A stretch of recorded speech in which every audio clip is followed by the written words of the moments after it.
এবার পাপন বিসিবি থেকে পদত্যাগ করায় বিপাকে পড়েছে ক্রিকেট বোর্ড। নতুন সভাপতিকে নিয়ে আছে অনেক জল্পনা কল্পনা। বিস্তারিত প্রতিবেদনে। বাংলাদেশ ক্রিকেট বোর্ড বিসিবির সভাপতি পদে বহুদিন ধরে কাজ করছেন নাজমুল হাসান পাপন। 2012 সাল থেকে দেশের ক্রিকেটের অভিভাবক তিনি। তবে সাম্প্রতিক নানা ঘটনায় বোর্ডের পরিবর্তনের আওয়াজ শোনা যাচ্ছে। গত এক মাস বেশ অস্থিরতায় জর্জরিত ছিল বাংলাদেশ। বদল এসেছে সরকারে।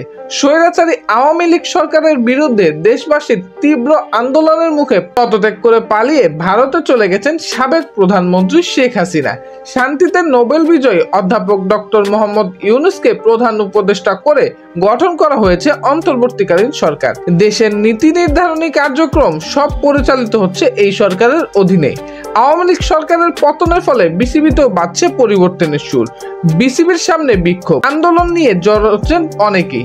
দেশের শীর্ষস্থানীয় গণমাধ্যম আমাদেরকে জানিয়েছেন, বিসিবির সভাপতি পদ থেকে নাজমুল হাসান পাপনের পদত্যাগ করা এখন কেবল সময়ের ব্যাপার। বিসিবির পরিচালক ও আম্পায়ার্স কমিটির প্রধান ইফতেখার আহমেদ আমাদেরকে জানান, বোর্ডের সবাইকে পদত্যাগ করতে বললে তো করতেই হবে, তখন আবার সব প্রক্রিয়া মেনে নতুন নির্বাচনের প্রয়োজন হবে।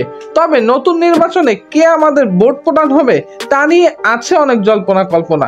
যদি মাশরাফি অথবা সাকিব আল হাসান এখানে নাম দেয় এবং ভোটে দাঁড়ায়, তাহলে তারাও নির্বাচিত হতে পারে।